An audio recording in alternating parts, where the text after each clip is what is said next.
सोनपुर गांव में रहने वाली पूर्णिमा कहने को तो अंगूठा छाप थी, लेकिन अपने आप को सबसे अलग दिखाने के लिए उसने थोड़ी बहुत इंग्लिश बोलना सीखा था, जिसका फायदा उठाकर वो लोगों को ठग लिया करती।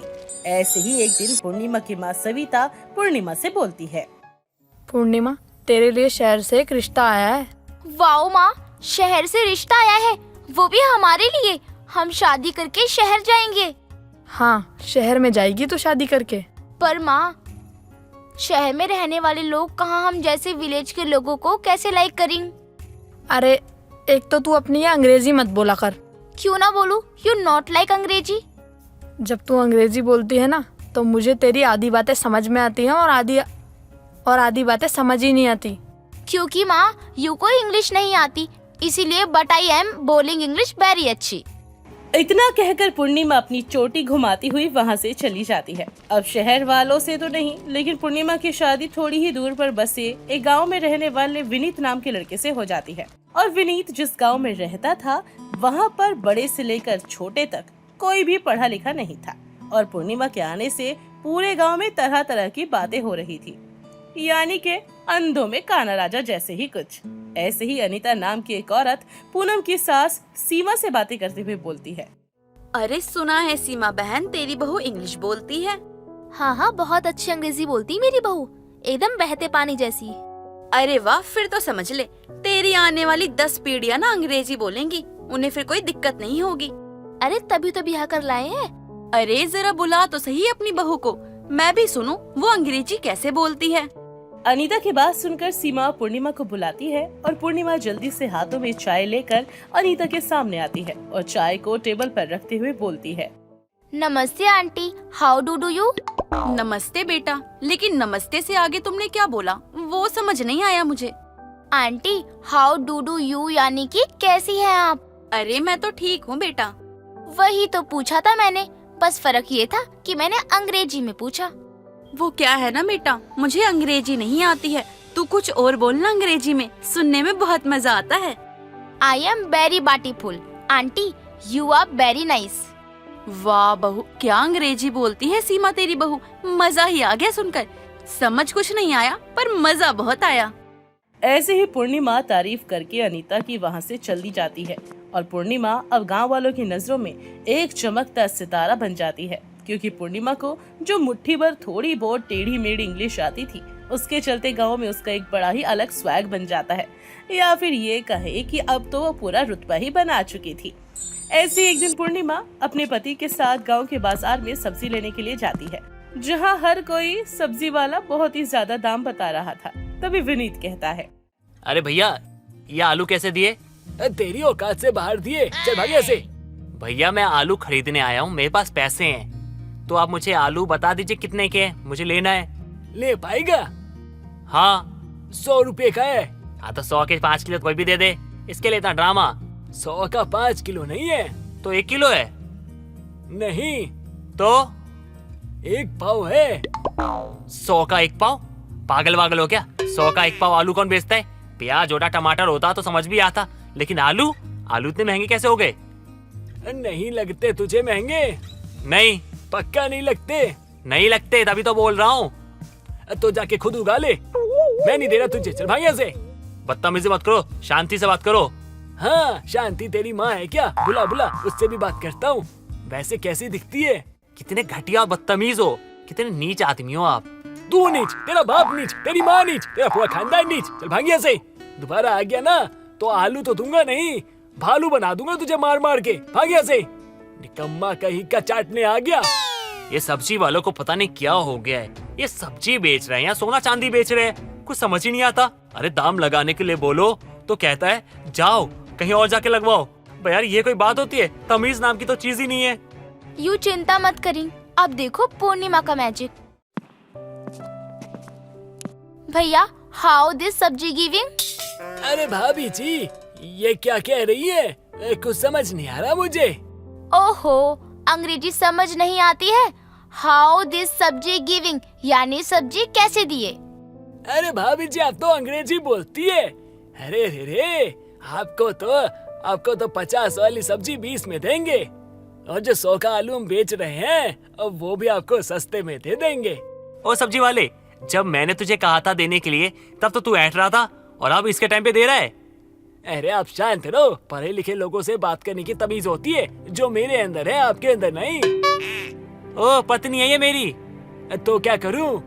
बेचारी मैडम, इनके दिन खराब हो गए जो तुमसे शादी हो गई। ओ तमीज से बात कर। अरे पहले भाई साहब आप जाके डिसाइड करो, शांति से बात करनी है या तमीज से बात करनी है। हाँ मैं डिसाइड करके आता हूँ। क्या पागल वागल है क्या? अरे चुप रहो। मैडम जी बताओ क्या चाहिए आपको?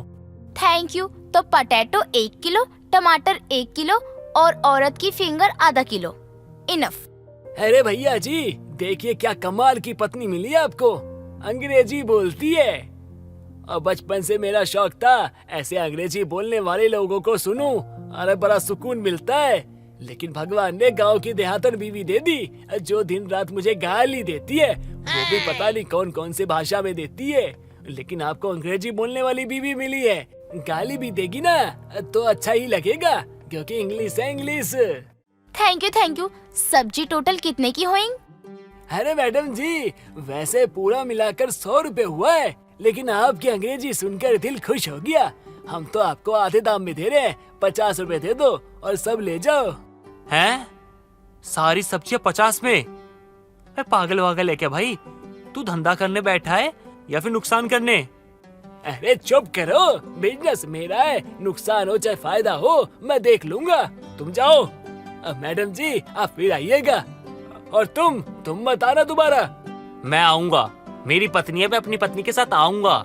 हाँ तो आ जाना ना, क्या हो जाएगा। चलो चलो जाओ आगे जाओ। अब मैडम फिर आना। और आधे पैसों में ही वो अपनी सारी सब्जियां लेकर चली जाती है। दोनों पति पत्नी सब्जी लेकर घर आ जाते हैं। दिन गुजरते जाते हैं। अब गांव के सब्जी वाले से लेकर किराने वाले तक सभी को पूर्णिमा ने अपनी इस टूटी फूटी इंग्लिश में फंसा लिया और उनको ठग लिया। ऐसे ही एक दिन पूर्णिमा के दिमाग में एक दमदार आइडिया आया और वो अपनी सास से बोलती है, लिसन माई बात माँ जी। क्या बोली तू बहू? अरे मैं कह रही थी कि मेरी बात सुनो माँ जी। बोल बहू क्या बात है? आई चाहती कि विलेज की महिला पार्टी को इंग्लिश सिखानी। बहू जो भी कहना है हिंदी में बोल, तेरी अंग्रेजी मुझे समझ में नहीं आती। माँ जी मैं गांव की औरतों को और लड़कियों को इंग्लिश सिखाना चाहती हूँ और पैसे कमाना चाहती हूँ। पर बहू जब तुझे इतना अच्छा बोलना नहीं आता तो फिर? जितना मुझे आता है माँ जी बाकियों को वो भी नहीं आता। आप बस हाँ तो बोल दीजिए। पूर्णिमा सीमा को समझा देती है। अगले ही दिन सीमा और विनीत पूर्णिमा की इंग्लिश सिखाने की बात पूरे गांव में फैला देते हैं और उसका प्रचार कर देते हैं। पहले ही दिन बहुत सारी लड़कियां और औरतें पूर्णिमा से अंग्रेजी सीखने के लिए उसकी बताई हुई जगह पर आते हैं और पूर्णिमा अच्छे से बन ठन कर उनके सामने आती है और बोलती है, वेलकम एवरीबॉडी माय अंग्रेजी क्लास में। आई टेल यू कैसे बोलिंग इंग्लिश वेरी नाइस टू सारे। आज मैं आप सबको अंग्रेजी सिखाएंगे। आई एम वेरी पढ़ी लिखी, यू सब गवार देहाती, बट फिकर नॉट। माय अंग्रेजी क्लास में आई टेल यू कैसे बोलिंग इंग्लिश वेरी नाइस यू सारे। सुनिंग माय अंग्रेजी आई यू को सिखाएंगे इंग्लिश और यू मी बोलिंग इंग्लिश। पूर्णिमा की एक कचरा इंग्लिश जो कि सभी के सर के ऊपर से चली जाती है। उसे सुनकर सभी लोग उसके लिए तालियां बजाते हैं और पूर्णिमा बोलती है, आई बोली इंग्लिश, आई चली इंग्लिश, आई वेरी वेरी अच्छा English. My English is a very good and English is a funny language. भाषा जिसको सीखने की यू रखते आशा। तभी सभी के बीच में बैठी हुई युविका नाम की एक लड़की बोलती है, भाभी आपने क्या फराटेदार इंग्लिश बोली है, मजा ही आ गया सुनकर। यू डोंट चिंता करिंग, जैसे आई बोलिंग इंग्लिश आई यू को सिखा देंगे इंग्लिश। तभी तो आए हैं भाभी यहाँ पर आपसे अंग्रेजी सीखने के लिए। अरे अंग्रेजी सीखेंगे तो किसी अच्छी जगह हमारा रिश्ता हो जाएगा, फिर हम भी शहर चले जाएंगे। ऐसे ही पूर्णिमा अपनी टूटी फूटी अंग्रेजी से सभी को खूब लुभाती है और अंग्रेजी सीखने के नाम पर पूर्णिमा सभी से अच्छे पैसे लेती है। धीरे धीरे पूर्णिमा के अंदर अपनी अंग्रेजी को लेकर घमंड आने लगा था और साथ ही सीमा विनीत भी अब पूर्णिमा के चलते बहुत ही ज्यादा हवाबाजी करने लगे थे। ऐसे एक दिन अनीता फिर से सीमा के घर आती है और बोलती है, अरे क्या बहू लेकर आई हो तुम सीमा? अंग्रेजी तो बोलती ही बोलती है और साथ में नोट भी छाप कर देती है। अरे यही तो फायदा है अंग्रेजी बोलने वाली गवार बहू का। सही में, पर कभी कभी ऐसा लगता है कि तुम्हारी बहू का भी अंग्रेजी में हाथ थोड़ा तंग है। अरे जितना अंग्रेजी में हमारा हाथ तंग है उससे तो ज्यादा ही जानती है मेरी बहू। हाँ फिर भी। बस अब मुझे पता चल गया कि तुम मेरी बहू के अंग्रेजी बोलने से जलती हो, इसीलिए यहाँ मेरे कान भरने आई हो। अरे नहीं, ऐसी कोई बात नहीं है। मैंने तो हमेशा ही पूर्णिमा बहू की तारीफ ही करी है। ज्यादा बोलने की जरूरत नहीं है मेरी बहू के बारे में, करोड़ों में एक है वो भी अंग्रेजी बोलने में। सीमा का ऐसा रूप देखकर अनीता को इस बात का अंदाजा हो जाता है कि उसके अंदर अपनी बहू को लेकर घमंड आ चुका है। दिन गुजरते हैं। पूर्णिमा लोगों को अंग्रेजी के नाम पर बेवकूफ बनाकर ऐसे ही पैसा कमाती रही और ऐसे एक दिन अनीता खुद से बोलती है, ये सीमा की बहू ऐसे नहीं मानेगी। अब अंग्रेजी की कट अंग्रेजी से ही होंगे। इस अंग्रेजी बोलने वाली गवार के सामने ना एक असली मॉडर्न अंग्रेजी बोलने वाली बहू लेकर आना पड़ेगा, तभी बात बनेगी। दिन गुजरते चले जाते हैं। सभी लोग पूर्णिमा के नाम की ही माला जपते हैं। तभी गांव के सरपंच के बेटे की शादी होती है। सरपंच जी की बहू शीतल शहर की पढ़ी लिखी एक अच्छी लड़की थी और जब उसे पूर्णिमा के बारे में पता चलता है तो पूर्णिमा से मिलने की इच्छा जताती है। पहली मुलाकात में शीतल को पता चल चुका था कि पूर्णिमा सभी को अंग्रेजी के नाम पर पागल बना रही है और शीतल पूर्णिमा की सच्चाई को सभी के सामने लाने के लिए अपने और शीतल के बीच एक कंपटीशन रखवाती है और शीतल बोलती है, So tell me about yourself. What are you doing? I am Purnima. I am very nice. I think you can't listen properly. This is not my question. You tell me about the wrong answer. ये क्या बोल रही है? ई madam की हमको कोई भी बात समझ नहीं आ रही। What happened? You can't understand what I want to say you. ऐसे ही शीतल लगातार अंग्रेजी में कई सवाल पूर्णिमा से करती है और पूर्णिमा की सभी के सामने बोलती बंद हो जाती है, जिसके बाद शीतल सभी गांव वालों के सामने बोलती है, माफ कीजिएगा, लेकिन सच तो ये है कि पूर्णिमा इतने दिनों से आपको पागल बनाकर, यानी कि चूर्ण चाट कर, इसे खुद ही नहीं पता कि इंग्लिश होती ही क्या है। ये बस हवा में तीर चलाकर आपसे पैसे ले रही है और कुछ नहीं। माफ कर दीजिए सभी लोग मुझे। मैंने सोचा था कि आप सबको कुछ आता नहीं है, इसीलिए मैं आप सभी को पागल बनाकर अपनी एक अलग पहचान बना लूंगी। पर मैं भूल गई थी कि शेर को सवा शेर भी मिल सकता है। और इस तरह शीतल के बताने पर पूर्णिमा की सारी सच्चाई सभी के सामने आ जाती है और उस दिन के बाद से पूर्णिमा फिर कभी टूटी फूटी अंग्रेजी बोलकर किसी को खुश करने की कोशिश नहीं करती और ना ही किसी को पागल बना पाती। रक्षाबंधन का दिन आने वाला था। भावना एक बड़ा सा बैग लेकर और कई तोहफों के साथ अपने मायके पहुंचती है और घर का मेन दरवाजा खोलते हुए बोलती है, गीता भाभी, पूनम भाभी, प्रिया भाभी, माँ देखो मैं आ गई, कहाँ हैं आप सब? भावना की आवाज सुनते ही भावना की माँ उषा और इसकी तीनों बहुएं गीता, पूनम, प्रिया भावना के पास आती है और उषा अपनी बेटी को गले लगाकर बोलती है, आ गई मेरी बिटिया, तुझे देखने को आंखें तरस गई थी। जमाई जी नहीं आए? नहीं माँ, वो नहीं आए, उन्हें कुछ जरूरी काम था। कैसी हैं आप नंजी? मैं अच्छी हूँ भाभी, आप कैसी हैं? पूनम भाभी, आप और प्रिया भाभी कैसी हैं? हम भी ठीक है। जितना खुश गीता अपनी ननंद भावना को देखकर थी, उतना ही प्रिया और पूनम का मुंह बन जाता है। भावना दिल की बहुत अच्छी थी, पर उसके अंदर एक आदत थी, उसे जो कहना होता था वो सबके सामने सीधा मुंह पर कह दिया करती थी, जिस वजह से पूनम और प्रिया की भावना के साथ कम बना करती थी। लेकिन गीता भावना को अपनी छोटी बहन की तरह प्यार किया करती थी। रक्षाबंधन आने वाला है, इसलिए ये पहले ही आ गई ताकि इसको सामान बटोरने में कोई दिक्कत ना हो और सारा सामान लेके चली जाए। अरे हाँ, मुझे तो पहले से ही पता था, कोई आए या फिर ना आए, ये महारानी जरूर आएगी। अब हमें ना अपने पतियों को देखना होगा कि बहन के आगे सारा कुछ न लुटा दे। वैसे भी बहन के आगे ना पैसे ना ऐसे ही लुटा देते हैं। लेकिन इस बार तो हम इन्हें रोक कर ही रहेंगे। अरे जब हम मांगते हैं तो पैसे देते हुए कितना रोते हैं, बहन के लिए यूं ही पैसे निकाल कर दे देते हैं जितने वो मांगती है। भाभी क्या बात हो गई? ऐसे आपस में चोंच से चोंच भिड़ाकर क्या बातें कर रही हो? मेरे बारे में बात कर रही हो क्या?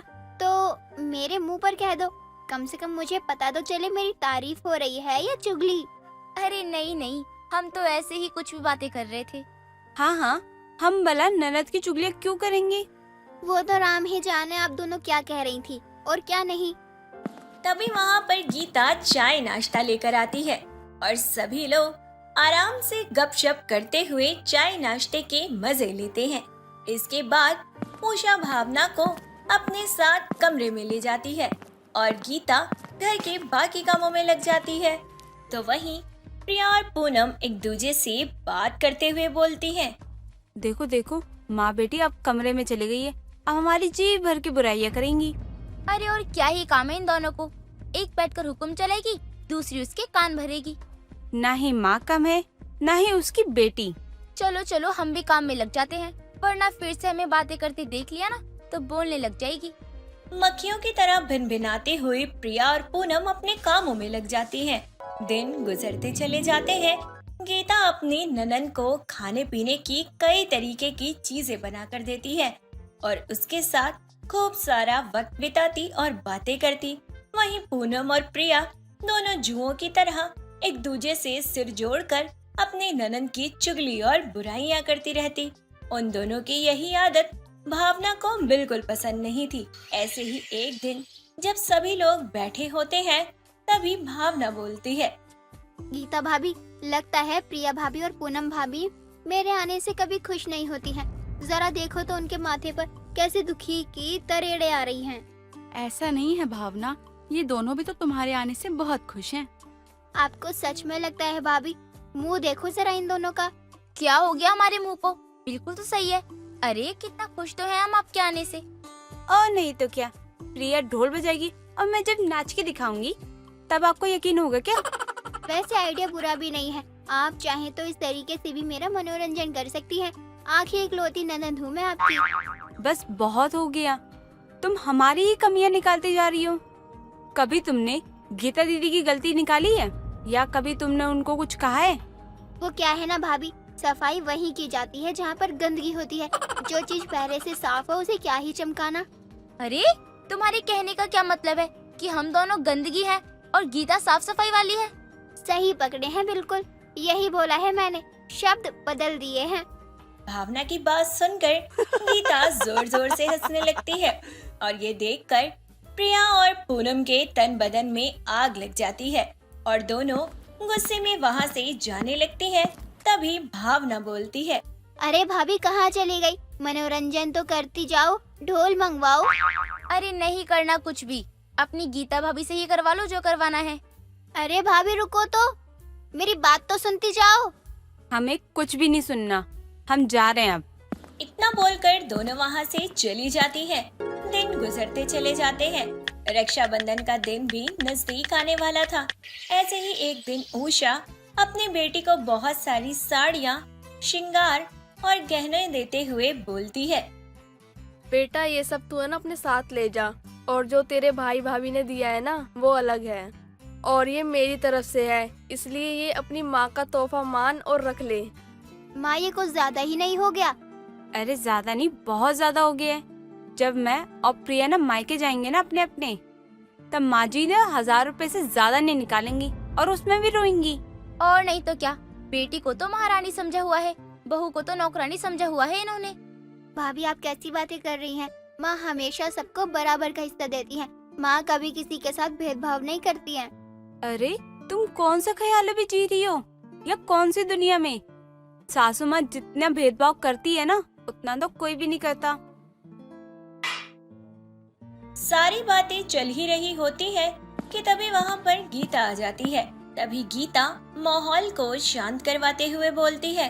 पूनम, प्रिया, तुम हमेशा ऐसी बातें क्यों करती हो जिससे घर में कलेश हो? अरे इतने महीने बाद तो भावना हमसे मिलने आई है, तो तुम क्या 4 दिन उसके साथ हंसी खुशी रह नहीं सकती हो? अगर माँ जी ने अपनी बेटी को खुशी से कुछ दिया है तो इसमें तुम्हें क्या दिक्कत है? लो आ गई ननद की प्यारी भाभी। हाँ हाँ, बस इसी की तो कमी थी। हमें सब पता है गीता दीदी, आप भी ना सासू माँ और भावना इन्हीं की टीम में हो। टीम में होने का क्या मतलब है? तुम सब मेरा परिवार हो, मैं तुम सबके हक की बात करूंगी। बस बस दीदी, आप तो रहने ही दो, और हमारे हक की बात? अरे आप तो बड़ी हैं, अगर कल को सासू माँ मर गई ना तो आप तो अपना दबदबा पूरा चलाओगी। बस भाभी बहुत हो गया, बहुत बोल लिया आप दोनों ने। अगर आपको ऐसा ही लगता है तो मैं अभी के अभी इस घर से चली जाती हूँ। मुझे कोई शौक नहीं है ऐसे मायके आने का जहाँ की भाभीियों में अपनी इकलौती ननद को लेकर इतना भी प्यार ना हो कि वो उसकी थोड़ी सी भी इज्जत कर सके। इतना बोलकर भावना गुस्से में अपने कमरे में जाती है और सारा सामान पैक करके अपने घर जाने लगती है। लेकिन जाते जाते वो कुछ अपने साथ लाए हुए तोहफों को टेबल पर पटकते हुए जोर से बोलती है। ये देख रही हैं आप, ये महंगी महंगी साड़ियाँ और ये गहने मैं आप तीनों के लिए लेकर आई थी, क्योंकि मुझे भी पता है अगर रक्षाबंधन पर आप मुझे तोहफे देंगे तो मेरा भी आपको देने का बनता है। लेकिन मेरा दिल आपकी तरह खोखला या खोटा नहीं है जो भेदभाव हो। अच्छे से पलट पलट कर देख लो इन साड़ियों को, सारी की सारी साड़ी बनारसी है और ये आर्टिफिशियल नहीं बल्कि सोने की बनी हुई ज्वेलरी है। भावना, तुम क्यों अपना खून खौला रही हो? अरे ऐसे छोटे मोटे झगड़े तो हर घर में होते रहते हैं। तुम घर छोड़ के मत जाओ, कम से कम मेरे और माँ जी के लिए रुक जाओ। नहीं भाभी, मैं यहाँ नहीं रह सकती। माँ ने आज तक जो चीज मुझे दी है वो मुझे मेरे हक से दी है, और हमेशा जब भी उन्होंने मेरे लिए कुछ खरीदा तो सबसे पहले आप तीनों के लिए भी लिया। लेकिन फिर भी इन दोनों को यही लगता है कि माँ हमेशा मेरे और आपके लिए ही करती है। अरे यही संस्कार दिए हैं क्या इनके माता पिता ने इनको? बस कर बिटिया, इन्हें समझाने का कोई फायदा नहीं है, ये नहीं समझने वाली। अरे शर्म आनी चाहिए इन दोनों को। ये भी रक्षाबंधन पर अपने घर पर आराम से अपना त्योहार मनाने जा सके, इसलिए मैं पहले आ गई, वरना दिन के दिन आती तो इन्हें लगता कि मैं अपने भैया की वजह से इन्हें भी अपने मायके नहीं जाने दे रही हूँ, और मेरी वजह से ये दोनों अपने मायके नहीं जा पाती हैं। फिर शांत हो जाओ भावना, पानी पी लो। इस सामान को यहीं रख दो, तुम कहीं नहीं जा रही हो, ये तुम्हारा घर है। ऐसे झगड़ों से नाराज नहीं हुआ जाता है। गीता और उषा भावना को रोकने की बहुत कोशिश करते हैं, लेकिन भावना किसी की नहीं सुनती है और चुपचाप गुस्से में अपना सामान लेट के चली जाती है। उसके बाद गीता और उषा मिलकर भावना को काफी फोन करते हैं, लेकिन भावना किसी से भी बात नहीं करती है। प्रिया और पूनम को भी उस दिन की बेइज्जती के बाद अपनी गलती का एहसास होता है, और ठीक रक्षाबंधन वाले दिन पूनम, प्रिया, गीता तीनों अपने अपने पतियों के साथ भावना के ससुराल जाती हैं। भावना उन तीनों को देखकर हैरान हो जाती है। तभी प्रिया बोलती है, इतना नाराज होगी अपनी भाभी से कि बात भी नहीं करोगी, कोई फोन भी नहीं उठाओगी। अरे हम भी तो इंसान हैं, भगवान थोड़ी हैं कि हमसे गलतियाँ ना हो। हमें माफ कर दीजिए ना। ये देख लो, आज ये दोनों अपने साथ साथ मुझे भी यहाँ लेकर आई हैं। कम से कम अब तो इन्हें माफ कर दो भावना। अगर आप दोनों को अपनी गलती का एहसास हो गया है तो फिर ठीक है, मैं आपको माफ कर देती हूँ। लेकिन याद रखना, मैं हूँ, आप हो या हम में से कोई भी हो, हर बेटी को अपने घर में बराबर का प्यार मिलना चाहिए, क्योंकि हम सभी परिवार को बांधने वाली डोरियां हैं, और अगर हम आपस में ही उलझ गए तो हमारे परिवार बिखर जाएंगे। भावना की बातें सुनकर तीनों भाभियां खुश हो जाती हैं, जिसके बाद तीनों भाभियां मिलकर इकलौती ननद के साथ उसके ससुराल में रक्षाबंधन मनाते हैं और सभी खूब सारा सेलिब्रेट करते हैं।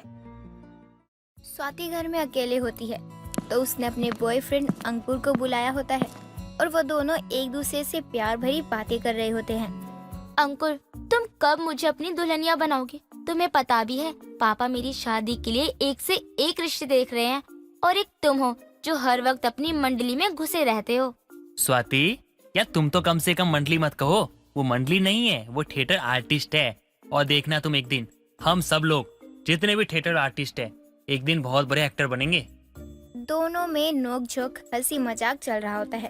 तभी वहाँ अचानक से स्वाति के पिता मनोज आ जाते हैं, और वो अपनी बेटी को एक लड़के के साथ देखकर बहुत गुस्से में आ जाते हैं। नमस्ते अंकल जी, माई सेल्फ अंकुर। फिलहाल तो मैं थिएटर आर्टिस्ट हूँ, लेकिन जल्दी देखना एक बहुत बड़ा सुपरस्टार बन जाऊंगा। आप तो बहुत ही लकी हो कि आपको मैं ससुर बनाने वाला हूँ। हट, आर्टिस्ट? अरे ऐसे आर्टिस्ट तो हर रोज कोई ना कोई बनते हैं, और बड़ा काम ना मिलने की वजह से कोई भी काम कर लेते हैं। और वैसे भी हीरो बनने के लिए बाप की संपत्ति चाहिए होती है, वो है? अरे अंकल जी, फिर तो चिंता की बात ही नहीं है। पापा की ना एक बहुत बड़ी हवेली है, उस पे केस चल रहा है। देखना जल्दी हम वो केस जीत जाएंगे और वो हवेली हमारी हो जाएगी। फिर तो कोई चिंता नहीं है ना आपको। ये लड़का पसंद किया तूने स्वाति बेटा, जिसका एक अपना मकान तक नहीं है?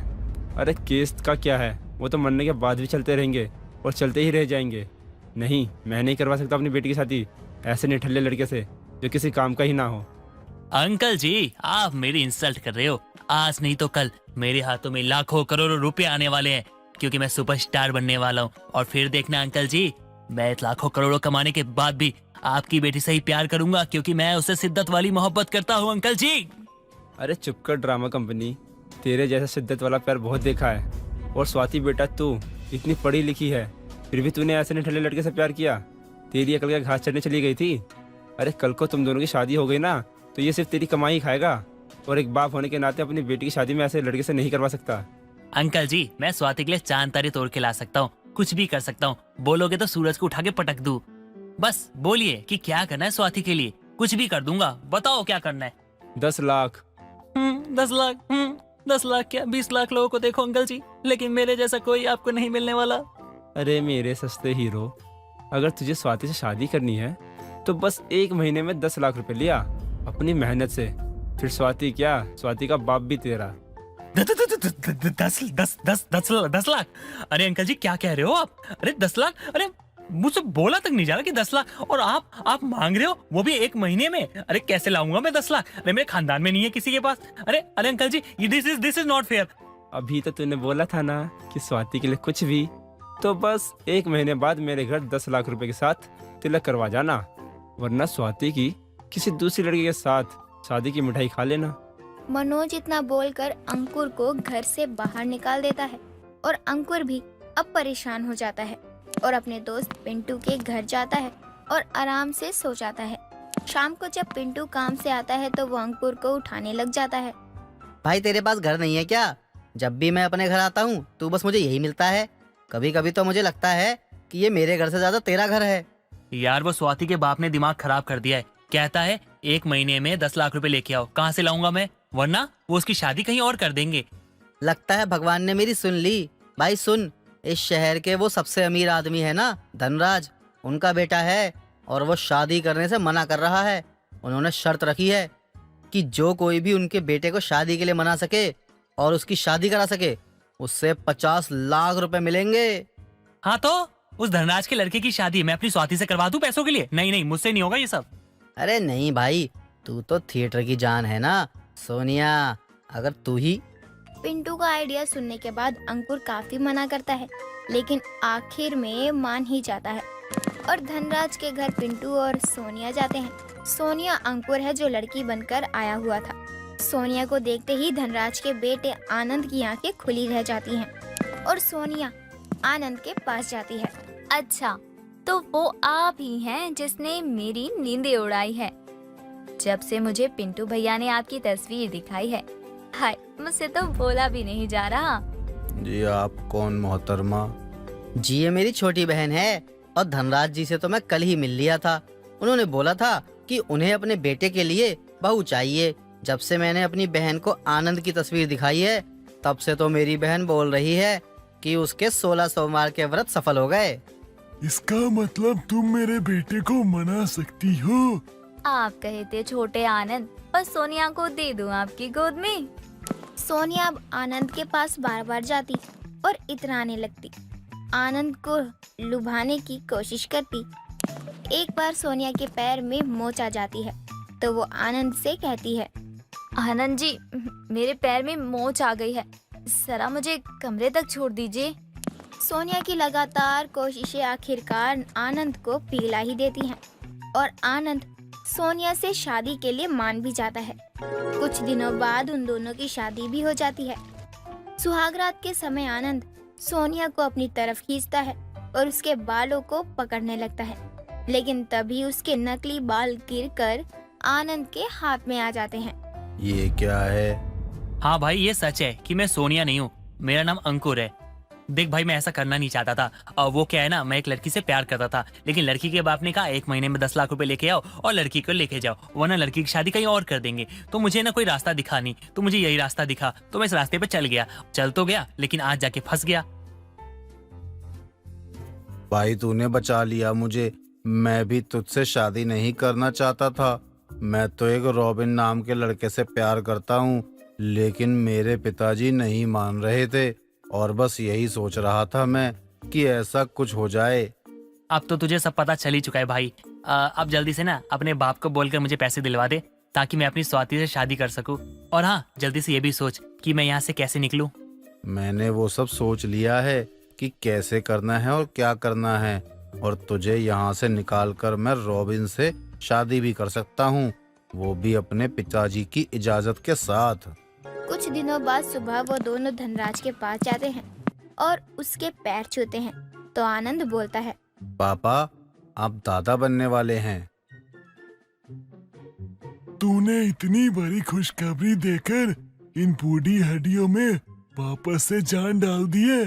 पापा, वो मैंने एक मन्नत मांगी थी कि मेरी आनंद जी से शादी हो जाए और मैं पेट से हो जाऊंगी तो मैं गंगा जी में आनंद जी के साथ डुबकी लगाने जरूर जाऊंगी। हाँ, क्यों नहीं बहू, इतनी बड़ी खुशखबरी दी है तूने। इसे सुनने के बाद आज तो कुछ भी मांगेगी तो वो मैं तुझे दे दूंगा। हम सब कल ही गंगा जी जाएंगे। लेकिन पापा आपने बोला था ना कि जो मुझे शादी के लिए मनाएगा और मुझसे शादी करेगा आप उसे 50 लाख रुपए देंगे, तो इतनी खुशियों में ये शुभ काम भी कर दो। अरे हाँ, इतना सब हो रहा था, मेरे तो दिमाग से ही निकल गया।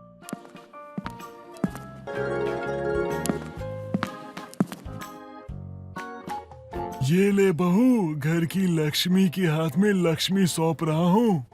जैसे ही सोनिया को पैसे मिलते हैं तो वो बहुत खुश हो जाती है और अगले दिन वो सब गंगा जी के लिए चले जाते हैं और तब आनंद और सोनिया गंगा जी में डुबकी लगाते हैं। हर हर गंगे, हर हर हर हर गंगे। गंगे।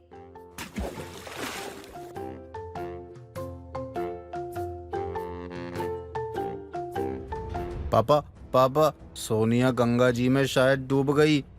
आनंद की बात सुनकर धनराज के सभी आदमी गंगा में डुबकी मारते हैं और सोनिया को ढूंढने लग जाते हैं, लेकिन सोनिया उन्हें कहीं नहीं मिलती। गंगा जी के दूसरे किनारे जहाँ कोई नहीं होता वहाँ अंकुर गंगा जी से निकलता है और बोलता है, भगवान बचाए लड़की के चक्कर से। लड़की के चक्कर में कितने पापड़ बेलने पड़ गए। अंकुर को मिले हुए पैसे वो स्वाति के पिता को दे देता है और उन दोनों का रिश्ता तय हो जाता है। लेकिन बस एक लड़की के चक्कर में बेचारे अंकुर को लड़की बनकर चक्कर लगाने पड़ जाते हैं। अरुणा अपनी 2 बेटे और बहू जानकी के साथ रहा करती थी। एक दिन अरुणा का बड़ा बेटा विक्रम गुस्से में कहता है, मैंने आप लोगों से कितनी बार कहा है, सिर्फ मेरे ही कमाने से ये घर नहीं चलेगा, लेकिन आप लोगों को सुना ही कहाँ देता है। शायद इस घर में मेरी कोई अहमियत ही नहीं है। विक्रम, किसने कहा कि तुम्हारे इस घर में कोई अहमियत नहीं है? तुम इस घर के कर्ता धर्ता हो। अगर तुम्हारी कोई नहीं सुनेगा तो किसकी सुनेगा? अरे अगर सुन रहे होते तो अपने लाडले को समझा देते कि घर में बैठे बैठे मुफ्त की रोटी नहीं मिलती और रोटी खाने के लिए कमाना भी पड़ता है। कहाँ है वो वैसे, वो दिख क्यों नहीं रहा? अरे रहने दीजिए ना, कहीं गए हुए हैं देवर जी। जब घर लौटेंगे तो मैं उन्हें समझा दूंगी। बस अब गुस्सा मत कीजिए, ऑफिस जा रहे हैं आप। हाँ, तुम तो अपने देवर की साइड ही लोगी। अगर अपने देवर की साइड नहीं लोगी तो तुम्हारे गले से खाना कैसे उतरेगा? तो ये था अरुणा देवी के बड़े सुपुत्र, जिनके नाक पर हमेशा गुस्सा रहता। अब बड़ा बेटा कमाने वाला हो तो उसकी बात काट भी कौन सकता है। बड़े भाई के ऑफिस जाते ही अरुणा देवी का छोटा बेटा विशाल घर आता है और अपनी भाभी से कहता है, भाभी चले गए आपके पूजने पति देव। अरे जब तक घर पे रहते हैं लगता है किसी ने सर के ऊपर तलवार लटका रखी हो। देवर जी, उनका गुस्सा करना भी तो जायज है। क्यों सुनते हो आप उनकी डांट? जब आपको पता है उनका गुस्सा किस चीज को लेकर है तो क्यों कोई काम नहीं करते? भाभी आप ऐसा कह रही हो? अरे भैया काम करते हैं, उनको देखा है कभी आपने? अरे छोटी छोटी बातों पे चिढ़ जाते हैं। अरे ऐसा थोड़ी चलता है काम। इसीलिए मैं काम ही नहीं करता, ना काम करूंगा ना ही किसी पे गुस्सा करूंगा। क्या कहा तूने? काम नहीं करेगा? वाह, बड़ी अच्छी बात कर रहा है तू। अब अगर ये बात कहते हुए तेरे भैया ने सुन लिया तो बवाल हो जाएगा। मेरी प्यारी माँ, कितनी मासूम हो आप। आपको लगता है भैया बाहर खड़े होकर मेरी बात सुनेंगे? नहीं सुनेंगे माँ, क्योंकि वो अपने ऑफिस तक पहुँच भी चुके होंगे। और आप भी ना चिंता मत किया करो, मैं हूँ ना, मैं सब देख लूंगा। हाँ पता है, कितना संभाल लेगा। जब तक बड़ा भाई घर पर रहता है तब तक तो तू आवाज क्या, तू खुद गायब रहता है, बड़ा आया संभालने वाला। तीनों बात कर ही रहे होते हैं, तभी घर पर अचानक विक्रम का आना होता है और अपने छोटे भाई को देखकर वो कहता है, अरे वाह, आ गया तू घर, क्या बात है। मुझे तो पता ही था तू अब तक घर तो आ ही गया होगा। बस इसलिए मैं कुछ समय के लिए बाहर चला गया था, चाय पीकर वापस आया हूँ ये देखने कि तू घर आया भी है या नहीं। अरे देखो तो, प्रभु के दर्शन हो ही गए। हाँ बस अभी आया है, बाहर से मंदिर गया था, सुबह सुबह पूजा करके आया है। अच्छा ऐसी बात है, तो लाओ प्रसाद दो मुझे। अरे मुझसे कैसे शर्माना, दो भाई प्रसाद लाओ। क्यों, खत्म हो गया क्या? वैसे मैं बता दूं, मैं अभी घर वापस इसलिए आया हूँ क्योंकि आज हम विशाल के लिए लड़की देखने जा रहे हैं। क्या लड़की देखने? नहीं नहीं, मुझे नहीं जाना। मैं क्यों देखूं लड़की? मेरी उम्र ही क्या है अभी, मुझे नहीं देखनी लड़की वड़की। अरे मेरे भाई, तुझे देखते ही कोई लड़की एक ही बार में हाँ नहीं बोल देगी। इतना भी अच्छा नहीं दिखता है तू, तो जा जाकर तैयार होकर आ। और आपका ऑफिस? आज आपको ऑफिस नहीं जाना? जो लड़की देखने की बात कर रहे हो, फिर कभी चले जाएंगे, आज रहने देते हैं। अच्छा, ताकि तुम्हारे देवर को दूसरा मौका मिल जाए घर से भागने का। अगर इसकी शादी करवा देते हैं तो अपनी जिम्मेदारी का एहसास तो होगा इसे, शायद तब जाकर कुछ बन पाए, वरना इसका भविष्य तो अंधकार में ही है। कोई बात नहीं भैया, अंधकार ही सही, लेकिन अब होने दो। और वैसे भी मुझे ना अभी शादी नहीं करनी है, और अब तो बिल्कुल भी नहीं करनी है। मैं पहले काम करूंगा, उसके बाद शादी करूंगा। मेरी होने वाली पत्नी को कोई तकलीफ नहीं होनी चाहिए। वाह क्या बात है, बहुत अच्छी सोच है रे तेरी, लेकिन अब कोई फायदा भी नहीं है। अब तू चल लड़की देखने, और तेरा काम मैंने भी देख रखा है। बेचारा विशाल अब चाहकर भी अपने बड़े भाई का कहा टाल नहीं सकता। वैसे विशाल बहुत सीधा साधा था, अपने भाई से बहस तक नहीं करता, लेकिन जब भी शादी की बात आती तो बेचारे की सिट्टी पिट्टी गुल हो जाती। कुछ ही दिनों बाद विशाल की शादी सुनैना से हो जाती है, और एक दिन सुनैना सबके सामने अपनी सास से कहती है, माँ जी आप जेठ जी से कह दो कि मुझसे बहस ना करे, वरना मैं भी ना चुप नहीं रहने वाली हूँ। शादी करवा के आप लोग ही लाए हो मुझे। अरे बस कर बहू, तेरा जेठ है, कोई गैर नहीं जो तू उससे ऐसे बात कर रही है। अब तू छोटी है तो बड़ू का कहना मान लिया कर, जाकर घर का काम कर ले। अरे मैं क्यों काम करूं? मुझे घर के काम करवाने के लिए बहू बनाकर लेकर आए थे क्या? जेठानी जिसे क्यों नहीं करवाती आप? हमेशा मुझे ही क्यों बोलती हो काम करने के लिए? मुझसे नहीं होगा कोई भी काम। कैसे नहीं होगा, मैं कमाता हूँ इस घर में और सारा खर्चा मैं ही करता हूँ, तो कैसे तुम घर का काम नहीं करोगी? अगर विशाल भी कमा रहा होता तब भी तुम्हें घर का काम करना ही पड़ता। अरे बस कीजिए, ऐसे कौन लड़ता है अपने छोटे भाई की बीवी से? किसी ने सुन लिया तो क्या सोचेगा? जरा शर्म करो आप दोनों। और सुनैना, तुम्हें कोई काम करने की कोई जरूरत नहीं है, तुम जाओ अपने कमरे में। नहीं माँ जी, बहुत हो गया, मुझे अपने पति का हिस्सा चाहिए, उसके बाद हम खुद देख लेंगे अपना। हे भगवान, ये क्या हो रहा है? अरे बहू ऐसा अनर्थ मत कर, इस घर के 2 टुकड़े करके क्या मिलेगा तुझे? पैसे चाहिए तो मैं दूंगी, लेकिन अपने ससुराल के 2 टुकड़े मत कर। नहीं माँ, सुनैना बिल्कुल सही कह रही है। मैं भी एक छत के नीचे लोगों के साथ अब नहीं रह सकता। हो सके तो घर के 2 हिस्से कर दो ताकि हर कोई खुश रहे, लेकिन मुझे मेरे हिस्से में कोई कमी नहीं चाहिए, बराबर का हिस्सा मिलना चाहिए मुझे। विक्रम और सुनैना की बात सुनकर घर के सभी सदस्य हैरान थे। कई दिनों तक बहस होती रही और एक दिन विक्रम की मासी आती है और अपनी बहन अरुणा से कहती है, दीदी दे दो इनको जो चाहिए, जब सर पर डंडे पड़ेंगे ना तब खुद ही समझ आएगा। क्या करूं, तू ही बता, मैं अपने घर के 2 टुकड़े कर दूं जिसे इतनी मेहनत से बनाया है? क्या अपने बच्चों को एक दूसरे से अलग कर दूं मैं? देखो दीदी, अगर घर पर रोज रोज ऐसे झगड़े होते रहे तो उनको वो चीज दे ही दो जिसके लिए बच्चे जिद कर रहे हैं। जब चीज टूट कर बिखर जाएगी तब पता चलेगा, तो तुम उनको उनका हिस्सा दे दो और मेरे साथ गांव चलो। कैसे करूं? मुझ में इतनी हिम्मत नहीं है ये सब करने की। अब जो भी सही लगे तू ही कर और मुझे ले चल गांव। कुछ वक्त के बाद आखिरकार सुनैना और जानकी के ससुराल के 2 टुकड़े हो ही जाते हैं। दोनों अपना अपना हिस्सा लेकर अलग होकर अपने नए घर में रहते हैं। अरुणा अपनी बहन के साथ गांव चली जाती है। ऐसे ही कुछ वक्त गुजर जाता है। अब तो विशाल भी कमाने लगा था। ऐसे ही एक दिन सुनैना विशाल से पूछती है, क्या हुआ, ऐसे उदास क्यों बैठे हुए हो? मेरे साथ खुश नहीं हो क्या? क्या आपको तकलीफ हो रही है? मुझे मेरी तबीयत ठीक नहीं लग रही है। पता नहीं, सीने में अचानक से बहुत दर्द हो रहा है। ऐसा लग रहा है मेरी सांसें बंद हो जाएंगी। अरे आप कुछ ज्यादा ही सोच रहे हो। कभी कभी ऐसा होता है, तो फिक्र करने की कोई बात नहीं है। आराम कर लो, सब ठीक हो जाए।